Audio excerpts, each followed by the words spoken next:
Descobrint l'univers. Benvinguts a Descobrint l'univers, el podcast de l'Astronòmica de Sabadell. En el capítol d'avui us parlarem de notícies d'astronomia i d'astrobiologia, dels fets més destacats de les efemèrides d'aquest mes i d'una de les constel·lacions que es pot observar durant aquesta època de l'any. Bé, comencem!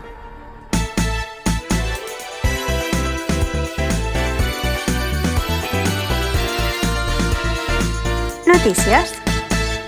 Pel que fa a les notícies d'astronomia d'avui, parlarem de els anells d'Urà, la gran flamarada a Pròxima Centauri i de què va causar l'extinció dels dinosaures, un cometa o un asteroide. Astrobiologia parlarem de A tot vapor i després de les efemèrides d'aquest mes parlarem de la constel·lació d'Hèrcules. Els anells del planeta Urà.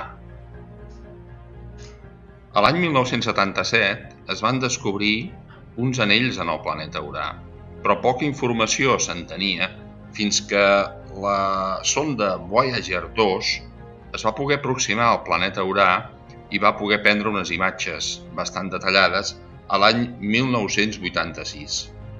El que sabíem fins ara és que és un sistema de 9 anells força densos però molt estrets i molt poc amples.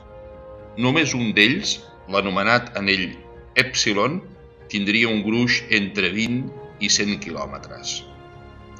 Ara, molt recentment, els astrònoms Hetman i Chantziya han publicat un treball molt detallat sobre els anells i, de fet, ho han fet única i exclusivament basant-se en les imatges de la Voyager 2, imatges del 1986. Sí, ara, en el 2021, es publiquen treballs sobre unes imatges fetes al 1986 i, força important, d'aquestes imatges s'han pogut descobrir l'existència de 16 anells més. És a dir, el sistema d'Urà té 25 anells, molt estrets i molt poc amples. De fet, aquests nous anells descoberts tenen menys de 20 quilòmetres d'amplada, alguns d'ells menys de 10 quilòmetres d'amplada. Estan formats simplement per pols i tenen una estructura molt fràgil, amb ressonàncies amb els satèl·lits del sistema uranià i probablement són anells molt joves que realment tenen amb proutes feines pocs centenars de milions d'anys de vida i que poden evolucionar o desaparèixer en el futur. La gran flamarada de Pròxima Centauri. Pròxima Centauri és l'estrella més propera al Sol. Només està a 4,3 anys llum de distància. Forma part d'un sistema triple, Alfa Centauri A, Alfa Centauri B i Pròxima Centauri. L'estrella Pròxima Centauri és molt petita i freda, de color vermell. És una nana vermella i té una característica prou significativa. S'hi produeixen moltes flamarades, normalment amb la banda ultravioleta. Ara, molt recentment, un equip comandat per l'astrònom McGregor i 19 astrònoms més de diferents observatoris i diferents universitats han fet un estudi molt detallat de la flamarada que es va produir l'1 de maig del 2019. És la flamarada més intensa que s'ha detectat mai a Pròxima Centauri. Era fonamentalment amb la banda ultravioleta. Va durar només 10 segons. De fet, no va arribar ni als 10 segons. Però va ser extremadament intensa. També es va detectar una emissió de ràdio i una emissió òptica, però van ser molt més lleus i molt més tardanes. Bé, Pròxima B sabem que és un planeta que està voltant Pròxima Centauri. Ho va descobrir l'astrònom català Guillem Anglada i el seu equip el 2016.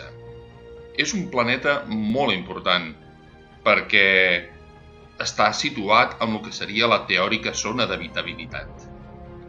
Avui sabem de que hi ha un segon planeta al voltant de Pròxima Centauri.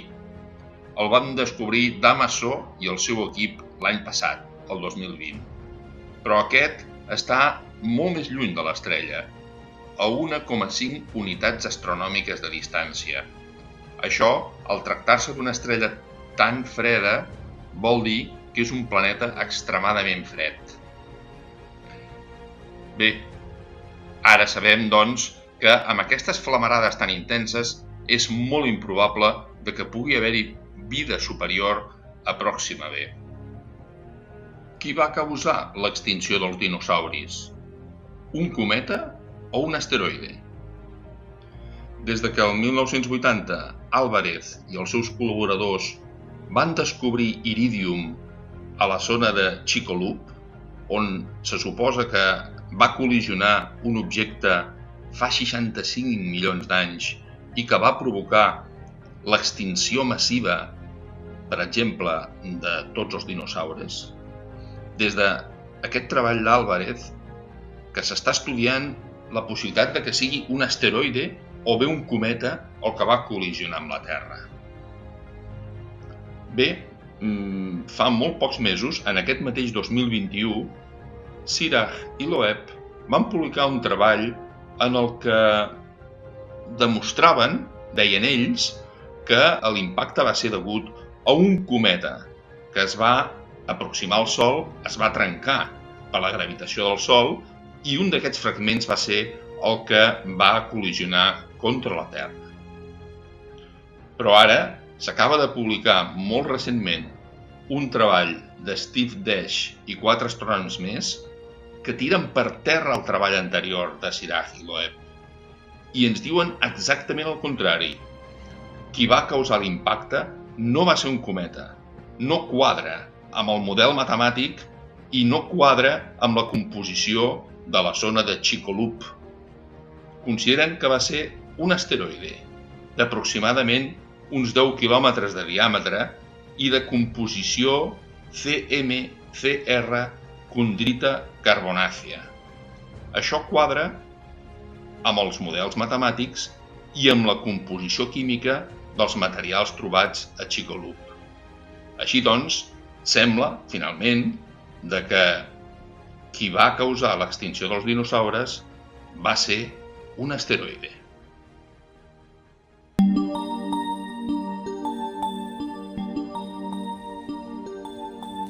Astrobiologia.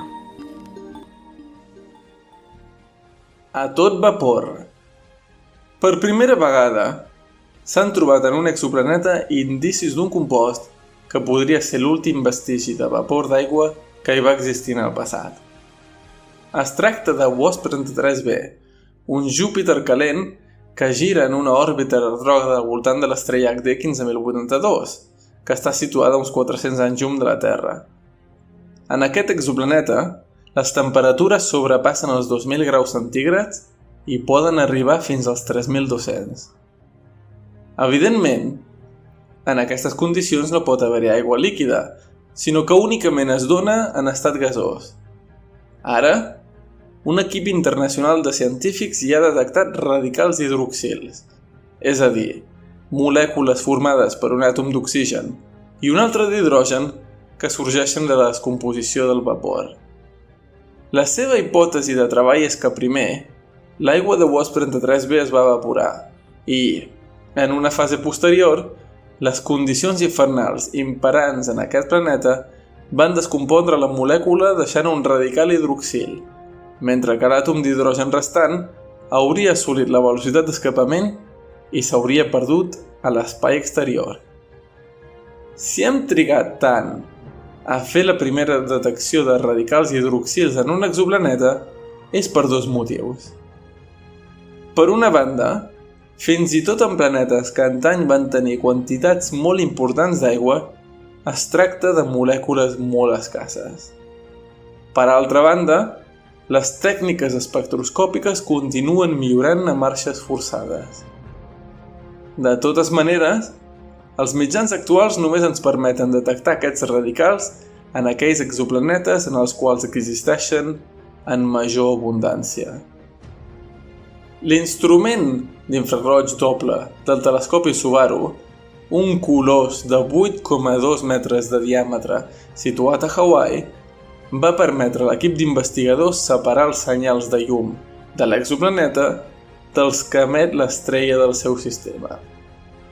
Igual que altres estudis de característiques i objectius semblants, es tracta d'una prova de concepte que serveix per demostrar l'eficàcia de la metodologia emprada i per posar les bases per continuar millorant la tecnologia, amb l'esperança que els avenços en el disseny i la producció de telescopis ens permetin detectar directament l'oxigen de l'atmosfera dels exoplanetes en els propers 20 anys.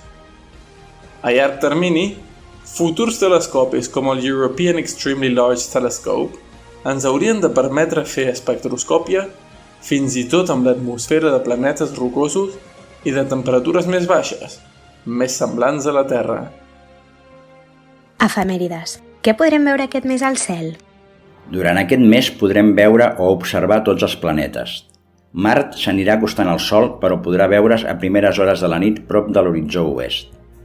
A fi de mes, Venus estarà molt a prop d'ell. La conjunció entre els dos serà el 13 de juliol.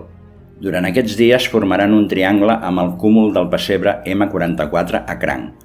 De fet, Mart passarà el dia 23 a només 0,3 graus al sud del cúmul. Durant la segona meitat de la nit seran visibles Saturn i Júpiter. El planeta més difícil de veure serà Mercuri, cosa habitual en aquest astre, que estarà molt baix a l'alba entre les llums del crepuscle durant la segona meitat del mes.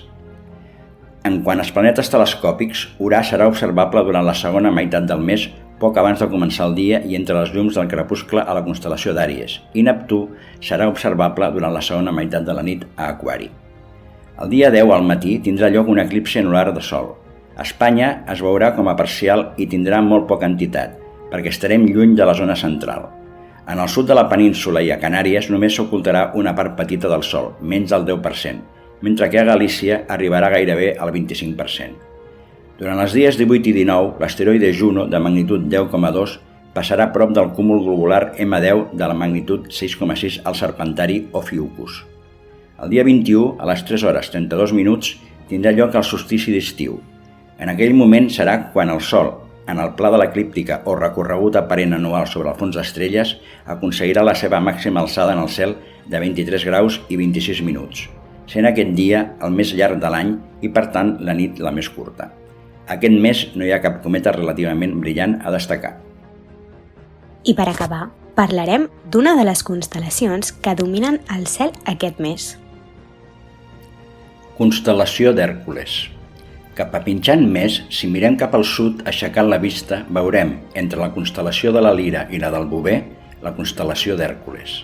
Es pot distingir fàcilment trobant el trapezi que representa el tors de l'heroi, tot i que aquesta constel·lació no té estrelles molt brillants. Per exemple, no en té cap de magnitud 1 i molt poques de magnitud 2. És la cinquena en grandària de les 88 constel·lacions modernes i també és una de les 48 constel·lacions que Ptolemeu va inventariar en el seu famós tractat Almagest. Rep el seu nom de l'heroi mitològic Hèrcules per als romans o Hèracles per als grecs. Segons la mitologia, Hèrcules és immensament valent, té un gran cor i és molt temerari. Era fill de Zeus i una dona mortal. La seva gelosa esposa, la deessa Hera, segons els grecs, o Juno, segons els romans, en assabentar-se va jurar matar Hèrcules i per això va dur a terme una terrible venjança fent-lo embogir temporalment. A causa de la seva bogeria, Hèrcules va matar a la seva esposa Mègara i els seus fills. En recobrar el judici i ser conscient del que havia fet, va caure en una gran desesperació i va buscar ajuda a l'oracle de Delfos, el qual li va manifestar que, per redimir la seva culpa, hauria de sotmetre's a complir una penitència. Havia de presentar-se davant d'Aristeu, rei de Micenes, i obeir les ordres que aquest li donés. El càstig imposat va consistir a fer 12 treballs, aparentment impossibles d'assolir, els anomenats treballs herculis i que van ser els següents: matar el lleó de Nemea, matar a l'hidra de Lema, capturar la cérvola Cerinea de la muntanya Mènalo, capturar el senglar d'Erimant, netejar els estables del rei d'Àusies, matar els ocells d'Estínfal, capturar el bou de Creta i les eugues de Diòmedes, tallar el cinturó d'or Hipòlita, reina de les Amazones, capturar els ramats de braus del gegant Gerió, robar les pomes d'or de les Hespèrides i, finalment, treure el gos cerver de les portes de l'Hades o Infern. Ara, com és habitual, farem un repàs dels objectes que es poden destacar en aquesta constel·lació. D'ençà que al final del segle passat es van començar a descobrir exoplanetes, és a dir, planetes que orbiten estrelles diferents del Sol, s'ha constatat que la constel·lació d'Hèrcules disposa d'un important viver de sistemes planetaris. Podem destacar 14 Hèrcules, una nana taronja, a 59,2 anys llum amb un o dos planetes. Honor, nom oficial de HD 147506, és una estrella que té un planeta detectat per trànsit astronòmic, la separació del qual respecte a ella és inferior a 0,07 unitats astronòmiques, és a dir, 10,5 milions de quilòmetres. HD 154-345 o Gliese 651 és una nana groga amb un planeta de massa equivalent al 95% de la massa de Júpiter. Es mou en una òrbita a 4,19 unitats astronòmiques o a 628 milions de quilòmetres de l'estrella, sent el seu període orbital d'aproximadament 9 anys. HD 155-358 és una estrella groga de molt baixa metallicitat i que té dos planetes que interactuen gravitatòriament. Gliese 649, una nana vermella, amb un planeta de massa similar a la de Saturn. El planeta completa una òrbita al voltant de l'estrella cada 598 dies. Si parlem d'objectes de cel profund, aquesta constel·lació conté dos dels cúmuls globulars més vells que es poden veure en el cel. Un cúmul globular és una agrupació en forma d'esfera de milions d'estrelles velles que es troben en l'halo d'una galàxia. Un d'ells és M13. Va ser descobert el 1714 per Edmund Halley, astrònom i matemàtic anglès. És el cúmul globular més important de l'hemisferi nord i un veritable espectacle en ser observat, encara que sigui en petits equips. Està situat a 21.000 anys llum aproximadament de la Terra. De magnitud aparent 5,8, la seva magnitud absoluta és menys 8,7 i el seu diàmetre és aproximadament de 140 anys llum. M92, magnífic cúmul globular, encara que a causa de la proximitat de M13, aquest li resta protagonisme. Va ser descobert per Johann Elert Bode el 1777 i redescobert per Messier el 1781. Està situat a una distància de 26.000 anys llum. M92 conté una molt baixa metallicitat i per això se'l considera un dels cúmuls més vells de la nostra galàxia. Dins del camp d'estrelles variables destacarem HD 163-930 de tipus EA. Les variables tipus Algol abreujat EA són sistemes dobles que mostren una lluminositat constant interrompuda pels successius eclipsis entre les dues estrelles. L'eclipsi més acusat es produeix quan l'estrella principal és enfosquida per la seva companya, donant-se en la situació oposada un eclipsi secundari. Aquest pot ser gairebé tan acusat com el principal, molt menor o fins i tot imperceptible. La seva magnitud aparent en el màxim és de 7,3 i la seva magnitud aparent en el mínim 8,1. El seu període és de 3,99 dies. I per acabar, dir que la constel·lació d'Hèrcules conté dins dels seus límits 4 cúmuls de galàxies que junts formen el supercúmul d'Hèrcules, considerat un dels més grans, arribant a tenir una extensió de 330 milions d'anys llum. I fins aquí el podcast de l'Astronòmica d'avui. Espero que l'hagueu gaudit moltíssim. En la seva elaboració hi han participat Xavier Bros, Alistair Spearing, Jaume Fernández i jo mateixa, Aina Rimles. L'edició de tot plegat ha anat a càrrec de l'Albert Morral. I no oblideu de revisar tots els nostres perfils a les nostres xarxes socials, Instagram, Twitter i el nostre canal de YouTube o consultar la nostra web per no perdre-us res del que fem a l'Astronòmica. I res més per avui, fins al proper número. Adeu!